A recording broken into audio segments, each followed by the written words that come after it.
नमस्कार प्रिय विद्यार्थियों।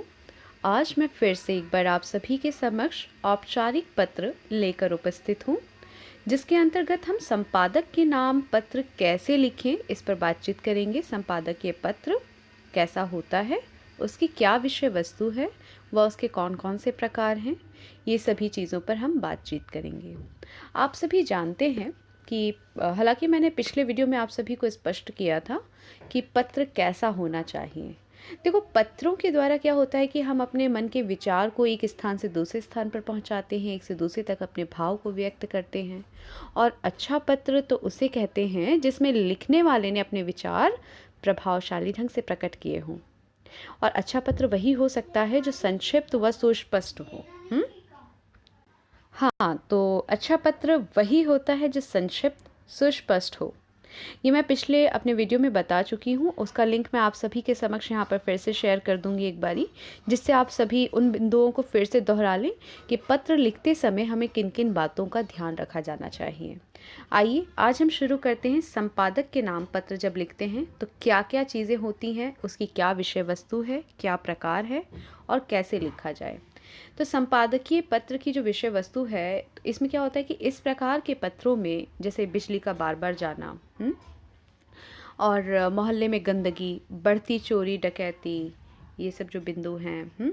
इसके अलावा अगर किसी तरह के भुगतान में देरी हो रही है, स्थानांतरण में पक्षपात हो रहा है, या किसी भी तरह के सरकारी कार्यालय से संबंधित आपका कोई शिकायत है तो उसमें, या पानी के वितरण की समस्या, या पानी गंदा है, किसी भी चीज़ की आपूर्ति नहीं हो पा रही है, उस तरह से संबंधित जो पत्र होते हैं। इसके अतिरिक्त हमारे समाज में कई तरह की कुरीतियाँ हैं, सामाजिक बुराइयाँ हैं, उन बुराइयों या उन समस्याओं को लेकर जो पत्र लिखे जाते हैं, तो इस प्रकार के जितने भी पत्र होते हैं वे संपादकीय पत्र के अंतर्गत आते हैं। इसके अलावा हम देखते हैं कि इसी प्रकार किसी विषय या फिर किसी मुद्दे को लेकर जो संपादकीय दृष्टिकोण होता है उस पर अपनी प्रतिक्रिया व्यक्त करते हों। ये सरकार विभिन्न नीतियों को लेकर आती है, जैसे सामाजिक, आर्थिक, विदेशी नीति। तो इन सभी नीतियों के अलावा जो राजनीतिक दलों के अपने कार्यक्रम होते हैं, उनकी मांगें होती हैं, उन सभी आदि पर हम जो अपनी प्रतिक्रिया दर्ज कराते हैं, कई बार पत्रों के माध्यम से, या फिर किसी समाचार में, पत्र में कोई समाचार प्रकाशित हुआ है, लेख प्रकाशित हुआ है, और उस लेख पर आप अपने दृष्टिकोण या अपना प्रतिक्रिया देते हैं, तो वो सभी जो विषय वस्तु है, उन सभी विषयों का जो समायोजन है वो संपादकीय पत्र लेखन के अंतर्गत आता है। इसके अतिरिक्त अब हम देखेंगे यहाँ पे कि संपादकीय पत्र के कौन कौन से प्रकार हैं। तो संपादकीय पत्र के किस तरह के, इसमें विषय वस्तु पर अभी हमने जैसे बातचीत की, तो इसके भी प्रकार कुछ अलग ही नहीं है, इसी में से हैं। जैसे सबसे एक नंबर पे हो जाएगा शिकायती पत्र। यदि आप किसी तरह के सरकारी कार्यालय में अपनी किसी तरह की समस्या को लेकर शिकायत दर्ज करा रहे हैं तो वहाँ पे शिकायती पत्र होगा। या फिर संपादकीय अथवा किसी लेख आदि पर आप अपना दृष्टिकोण व्यक्त करते हैं तो वो पत्र भी हम संपादकीय पत्र के अंतर्गत उसे गिनते हैं। या फिर अगला हम देखते हैं कि सरकारी जो नीतियाँ आती हैं, अभी जैसे शिक्षा नीति आई थी और भी कई सी तरह की नीतियाँ बनती हैं, उन नीतियों को लेकर जो आप अपने व्यक्त करते हैं विचार, उस तरह के पत्रों को भी हम संपादकीय पत्र के अंतर्गत काउंट करते हैं। ये तीसरा प्रकार का हो जाएगा। फिर होता है सामाजिक दलों के अपने जो विचार होते हैं, या पाठकों के, हम पाठकों के जो हमारे विचार हैं, उन विचारों को भी हम संपादक के माध्यम से ही पहुंचाते हैं। इसके अलावा जो सबसे अधिक अभी स्कूली शिक्षा के दौरान आप देखेंगे स्कूली परीक्षाओं में कि जो सामाजिक कुरीतियाँ होती हैं उन पे आपको कुछ विषय दिए जाते हैं लिखने के लिए, और जो आप उस समाचार पत्रों के माध्यम से अपनी बात पहुंचाते हैं, वो पांचवा प्रकार होता है कि किसी सामाजिक कुरीतियों पर जो पत्र लिखे जाते हैं, इसमें जो दृष्टिकोण होता है हम अपना व्यक्त करते हैं, और ये दृष्टिकोण हम पहुंचाते हैं किस लेखन के माध्यम से, संपादकीय पत्र लेखन के माध्यम से। मुझे उम्मीद है आपको इतना तो स्पष्ट हो चुका है अभी तक इस वीडियो के माध्यम से कि संपादक के नाम जो हम पत्र लिखते हैं उसमें हम क्या क्या चीज़ें, किस किस तरह की विषय वस्तु होती है। अब हम देखेंगे संपादकीय पत्र का एक नमूना। तो यहाँ पर एक हम नमूना देखेंगे कि पत्र कैसा होता है, उसका प्रारूप कैसा होता है, उसकी शुरुआत कैसे होती है। आइए शुरू करते हैं। संपादकीय पत्र के नाम जो संपादकीय पत्र जो लिखा जाता है उसका प्रारूप यहाँ आप अभी के समक्ष स्पष्ट है कि यहाँ पे सबसे ऊपर आप लिखेंगे सेवा में, उसके बाद संपादक महोदय। आप ये भी चीज़ का ध्यान दिए कि एक जो मार्जिनल लाइन होती है आपकी कॉपी की, जो किनारे की एक लाइन है, एक पंक्ति है, उसी लाइन से बिल्कुल टच करके आप लिखेंगे। ये देख सकते हैं आप यहाँ पर कि बिल्कुल भी किसी भी तरह का गैप नहीं है, और इस चीज़ का, इस पैटर्न का आप पूरी तरह से ध्यान रखेंगे। यही पैटर्न एग्जैक्ट आपके उत्तर पुस्तिका में भी होना चाहिए। सबसे ऊपर लिखते हैं सेवा में, उसके बाद संपादक महोदय। किसी भी समाचार पत्र का नाम यहाँ पर आएगा, जैसे दैनिक जागरण, हिंदी समाचार पत्र का नाम लिखेंगे, किसी अंग्रेज़ी समाचार पत्र का नहीं। दैनिक जागरण या दैनिक भास्कर, बहुत सारे नाम होते हैं समाचार पत्रों के, आप वो सब ले सकते हैं। उसके बाद आप देखेंगे अगला पॉइंट कि जो प्रकाशित होने का पता है वो दैनिक जागरण, दैनिक भास्कर, नवभारत टाइम्स, आप जो भी यहाँ पर नाम लिख रहे हैं पत्र का, वो कहाँ का है। तो आप रुड़की, दिल्ली, अपना जो भी स्थान है वो लिख सकते हैं, कोई भी पता लिख सकते हैं। उसके बाद विषय क्या है, किस विषय पर दिया गया है वो पत्र, कोई सामाजिक बुराई या चोरी डकैती या फिर किस भी तरह का विषय है, वो संक्षिप्तता के साथ आप यहाँ से यहाँ तक में उसे लिखेंगे। उसके बाद आगे ध्यान देंगे आप कि संबोधन होगा। संबोधन आप सभी को पता है, महोदय या कुछ इस तरह के विषय होते हैं। उसके बाद विषय के प्रति आप जो ध्यान आकर्षण करेंगे, यानी कि पहली स्टार्टिंग की 1-1.5 लाइन में आप ये पूरी लाइन में विषय के प्रति ध्यान आकर्षण करने हेतु 2 से 3 पंक्तियों का, 2 से 2.5 पंक्तियों का इस्तेमाल करेंगे।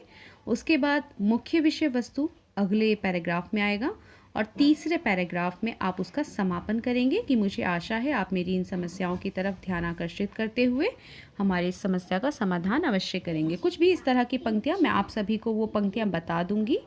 तो इस तरह से हमने देखा जो पत्र है हमारा कुल 3 पैराग्राफ्स में बटा है।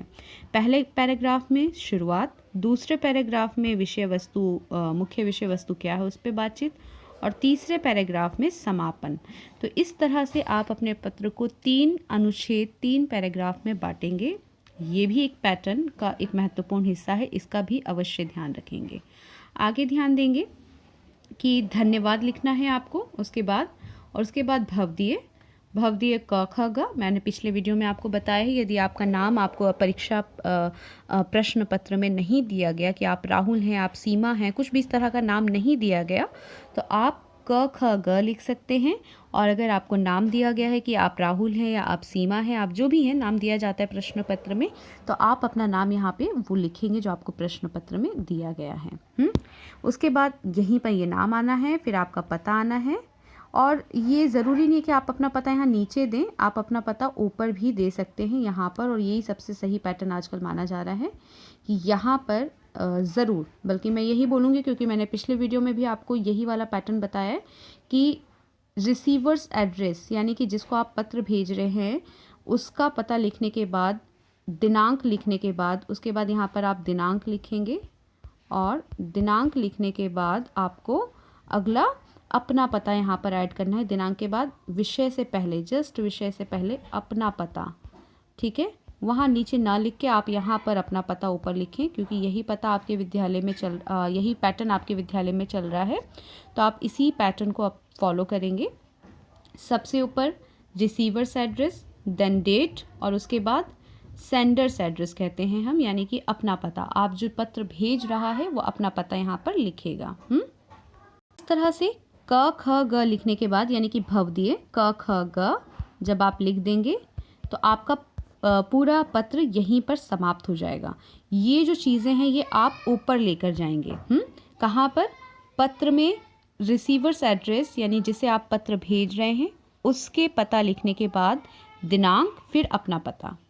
ये चीज़ यहाँ नीचे नहीं आएगा, मैं इसे फिर दोहरा रही हूँ।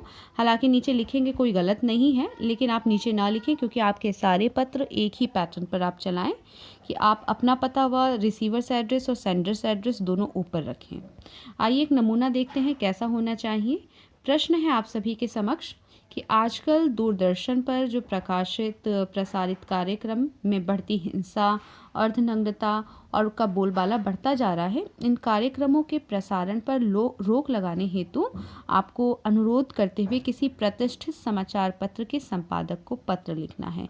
यानी कि जो कार्यक्रम में हिंसा बढ़ती हुई दिखाई जा रही है, अर्धनग्नता दिखाई जा रही है, इस पर आप रोक लगवाना चाहते हैं और इसके लिए आप समाचार पत्र में किसी भी प्रतिष्ठित समाचार पत्र में अपना विचार व्यक्त करना चाहते हैं। उसके लिए आपको यहाँ पे एक पत्र लिखना है। आइए देखें किस तरह का हो सकता है इसका उत्तर। सबसे ऊपर आप देख पा रहे हैं, सेवा में संपादक महोदय, राष्ट्रीय सहारा, है ना। यहाँ पर किसी भी समाचार पत्र का नाम आप लिख सकते हैं। राष्ट्रीय सहारा लिखें, दैनिक जागरण लिखें, दैनिक भास्कर लिखें, कुछ भी लिखें।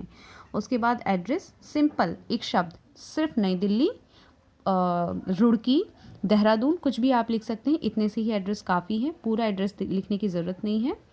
उसके बाद आपको मैंने अभी पीछे बताया है, ध्यान होगा। एड्रेस यहाँ लिखने के बाद आप फिर यहाँ पर डेट डालेंगे और उसके बाद डेट डालने के बाद अपना एड्रेस लिखेंगे, इसमें अपना पता। दिनांक डालने के बाद अपना पता लिखेंगे। उसके बाद अपना पता लिखने के बाद विषय पर आएंगे। ये चीज़ का ध्यान रखेंगे आप। हाँ, अपना पता लिखने के बाद विषय पर आएंगे तो ज़्यादा अच्छा होगा, क्योंकि आप यही पैटर्न फॉलो कर रहे हैं। Receiver's address, date, then sender's address यानी अपना पता, फिर उसके बाद विषय। तो विषय कुछ इस प्रकार से आप लिख सकते हैं, दूरदर्शन पर प्रसारित आपत्तिजनक कार्यक्रमों पर रोक लगाने के संबंध में पत्र। आइए देखें, महोदय, देखिए यहाँ पर है महोदय, महोदय के बाद आपको शुरू करना है। ये बहुत ही इंपॉर्टेंट पंक्तियाँ हैं बेटा। संपादकीय पत्र जब हम लिखते हैं तो ये जो स्टार्टिंग की लाइंस हैं, जो स्टार्टिंग में आप अपना पत्र शुरू करते हैं, ये 3 पंक्तियाँ बहुत इंपॉर्टेंट होती हैं। इसे ध्यान से देखें और इसी को आगे फॉलो करेंगे। मैं आपके सम्मानित एवं लोकप्रिय पत्र के माध्यम से दूरदर्शन पर प्रसारित उन कार्यक्रमों पर रोक लगाने हेतु या रोक लगाने का अनुरोध करना चाहता हूँ या चाहती हूँ जिनमें हिंसा और अश्लीलता का बोलबाला है। ठीक है, ये आपने शुरुआत कर दी पत्र की। उसके बाद, इन दिनों दूरदर्शन के अनेक चैनलों पर ऐसे धारावाहिकों तथा अन्य कार्यक्रमों का प्रसारण किया जा रहा है जिनमें हिंसा, मारकाट और अश्लीलता का खुला प्रदर्शन किया जा रहा है। दर्शकों को हंसाने के नाम पर द्व्यर्थी संवादों का प्रयोग किया जा रहा है। बात बात में बंदूक निकालकर यूं दिखाई जाती है जैसे खिलौना हो। इसके अलावा महिला पात्रों के वस्त्र इतने छोटे दिखाए जाते हैं कि ये पात्र अर्धनग्न नग्न नजर आते हैं। और फिर आप अपना जो भी इसका क्या असर पड़ता है समाज पर, इससे क्या घटनाएं होती हैं, इस तरह की कुछ घटनाएं दिखाते हुए अपना क्यों रोक लगाना चाहते हैं उस पर विचार अपने व्यक्त करेंगे। ये तो मैंने आपको यहाँ दिखाया कि पत्र किस तरह से लिखा जाना चाहिए जो कि समाज के लिए शुभ संकेत नहीं है। ऐसे में इन कार्यक्रमों के प्रसारण पर रोक लगाया जाना चाहिए। और इसके बाद आप अतः आपसे प्रार्थना है, यानी कि फिर तीसरा जो पैराग्राफ है वो कैसे ख़त्म करेंगे वो मोस्ट इम्पॉर्टेंट है। इसे देखें, अतः आपसे प्रार्थना है कि इसे अपने समाचार पत्र में स्थान दें ताकि ऐसे कार्यक्रमों के निर्माता एवं प्रसारण अधिकारी इनके प्रसारण को रोकने के लिए यथोचित कदम उठाएं। उसके बाद धन्यवाद, भवदीय, और फिर वही बात कहूँगी कि जो आपका अंकुर शर्मा, अंकुर वर्मा, जो भी नाम दिया जाएगा वो प्रश्न पत्र में दिया जाएगा, तभी यहाँ पर लिखें, अन्यथा क, ख और ग ही लिखेंगे आप। ठीक है, और कुछ नहीं लिखेंगे।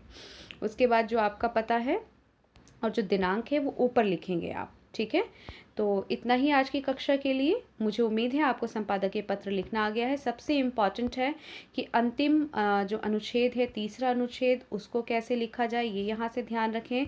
और जो उसके बाद पहला अनुच्छेद है, जो पहला पार्ट है अपने पत्र का, कि पत्र को कैसे, संपादकीय पत्र को कैसे शुरू करना है, इस पर ज़्यादा ध्यान दें कि कैसे अपना ध्यान आकर्षित कराना है, लोगों का ध्यान, प्रशासन का ध्यान, अधिकारियों का ध्यान अपने पत्र, अपनी समस्या की ओर कैसे आकर्षित कराएं, उसके लिए कैसे शुरुआती लाइंस लिखें। जितना ही अट्रैक्टिव लाइंस लिखेंगे उतना ही आपका पत्र आगे पढ़ने लायक होगा। उसके बाद जो बीच का ये अनुच्छेद होता है, बीच का जो दूसरे नंबर का पैराग्राफ है, इसमें आप अपने विचार लिखेंगे कि आप ऐसा क्यों चाहते हैं, आपको इस चीज़ से क्यों समस्या है। तो मुझे उम्मीद है आपको पत्र का पूरा ही पैटर्न समझ में आ गया होगा कि संपादक के नाम पत्र कैसे लिखा जाए। सबसे ज़्यादा ध्यान देने योग्य जो बात है, आप यहाँ पर इस चीज़ को फिर से मैं दोहराऊंगी, ध्यान ज़रूर देना कि सेवा में संपादक महोदय, किसी अखबार का नाम और उसके बाद उसकी जगह, उसके बाद दिनांक, ध्यान दें, उसके बाद दिनांक, और दिनांक के बाद अपना पता, यानी स्वयं का पता। उसके बाद आप विषय लिखेंगे, उसके बाद अपने स्वयं के पता के बाद ही आप विषय पर आएंगे, फिर संबोधन पे आएंगे। आज के लिए इतना ही। धन्यवाद। यदि आपको अच्छा लगा हो तो आप शेयर और सब्सक्राइब ज़रूर करें।